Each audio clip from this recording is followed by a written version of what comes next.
ओम श्री हरि। व्रत परिचय।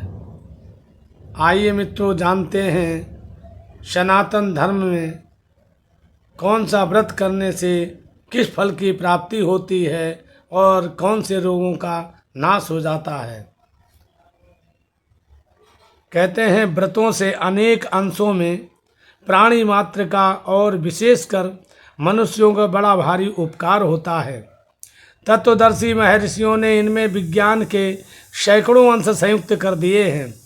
ग्रामीण या देहाती मनुष्य तक इस बात को जानते हैं कि अरुचि, अजीर्ण, उदरशूल, मलावरोध, सिर दर्द और ज्वर जैसे स्वतः संभूत साधारण रोगों से लेकर कोढ़, उपदंश, जलोदर, अग्निमांद, छतक्षय और राज्य क्षमा जैसी असाध्य या प्राणांतक महाव्याधियां भी व्रतों के प्रयोग से नष्ट हो जाते हैं और अपूर्व तथा स्थायी आरोग्यता प्राप्त होती है। यद्यपि रोग भी पाप है और ऐसे पाप व्रतों से दूर होते ही हैं, तथापि कायिक, वाचिक, मानसिक और संसर्ग जनित पाप, उपपाप और महापाप आदि भी व्रतों से दूर हो जाते हैं। उनके समूल नाश का प्रत्यक्ष प्रमाण यही है कि व्रत आरंभ के पहले पाप युक्त प्राणियों का मुख हतप्रद रहता है और व्रत की समाप्ति होते ही वो सूर्योदय के कमल की तरह खिल जाता है। भारत में व्रतों का सर्वव्यापी प्रचार है। सभी श्रेणी के नर नारी सूर्य, सोम, भौम आदि के एक भुक्त साध्य व्रत से लेकर एकाधिक कई दिनों तक के अन्नपान आदि वर्जित कष्ट साध्य व्रतों तक को बड़ी श्रद्धा से करते हैं। इनके फल और महत्व भी प्रायः सर्वज्ञात हैं। फिर भी ये सूचित कर देना अतियुक्ति न होगा कि मनुष्य के कल्याण के लिए व्रत स्वर्ग के सोपान अथवा संसार सागर से तार देने वाली प्रत्यक्ष नौका है। व्रतों के प्रभाव से मनुष्यों की आत्मा शुद्ध होती है, संकल्प शक्ति बढ़ती है, बुद्धि, विचार, चतुराई या ज्ञान तंतु विकसित होते हैं। शरीर के अंतःस्थल में परमात्मा के प्रति भक्ति, श्रद्धा और तल्लीनता का संचार होता है।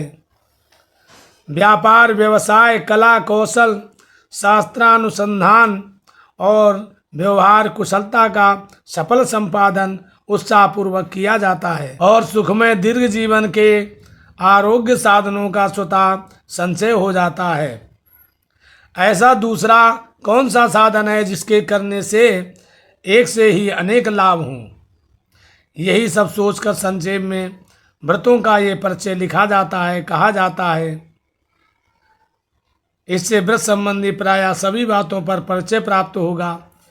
व्रतों की विधि, उनके परिणाम आदि का पता लगेगा, जिससे व्रतों में श्रद्धा होगी और व्रतों से लाभ उठाने की प्रवृत्ति बढ़ेगी। ये अवश्य ध्यान रहना चाहिए कि पूर्वांग में जो विधि विधान या नियम आदि दिए हैं वे सब आगे के व्रतों के लिए उपयोगी हैं। अतः व्रत करने वालों को चाहिए कि व्रत आरंभ के पहले इनका मनन अवश्य कर लिया करें। मनुष्यों के हित के लिए तपोधन महर्षियों ने अनेक साधन नियत किए हैं। उनमें एक साधन व्रत भी है। निरुक्त में व्रत को कर्म सूचित किया गया है और श्री दत्त ने अभिष्ट कर्म में प्रवृत्त होने के संकल्प को व्रत बतलाया है। इनके सिवा अन्य आचार्यों ने पुण्य प्राप्ति के लिए किसी पुण्य तिथि में उपवास करने या किसी उपवास के कर्मानुष्ठान द्वारा पुण्य संचय करने के संकल्प को व्रत सूचित किया है। मनुष्य जीवन को सफल करने के कामों में व्रत की बड़ी महिमा मानी गई है। देवल का कथन है कि व्रत और उपवास के नियम पालन से शरीर को तपाना ही तप है। व्रत अनेक हैं और अनेक व्रतों के प्रकार भी अनेक हैं। यहाँ उनका कुछ उल्लेख किया जाता है। लोक प्रसिद्धि में व्रत और उपवास दो हैं और ये कायिक, वाचिक, मानसिक, नित्य नैमित्तिक, काम में एक भुक्त, अयाचित, मितभुक, चांद्रायण और प्राजापत्य के रूप में किए जाते हैं। इनके प्रकार इस प्रकार हैं। वास्तव में व्रत और उपवास दोनों एक ही हैं। अंतर ये है कि व्रत में भोजन किया जा सकता है और उपवास में निराहार रहना पड़ता है।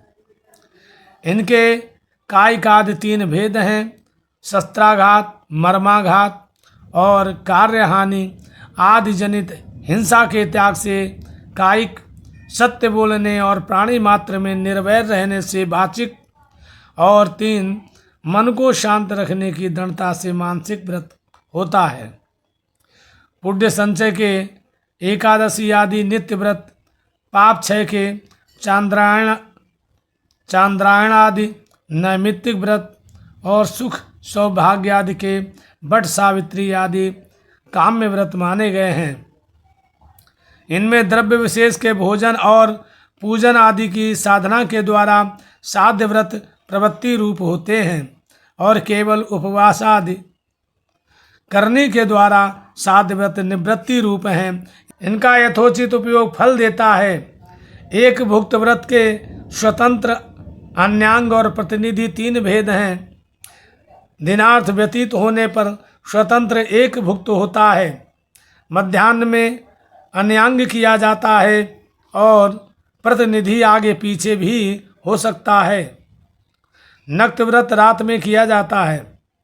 उसमें ये विशेषता है कि गृहस्थ रात्रि होने पर उस व्रत को करें और सन्यासी तथा विधवा सूर्य रहते हुए इस व्रत को कर सकते हैं।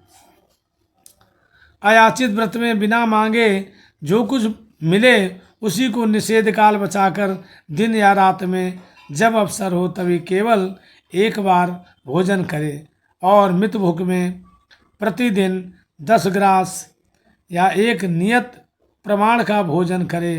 अयाचित और मित भूख दोनों व्रत परम सिद्धि देने वाले हैं।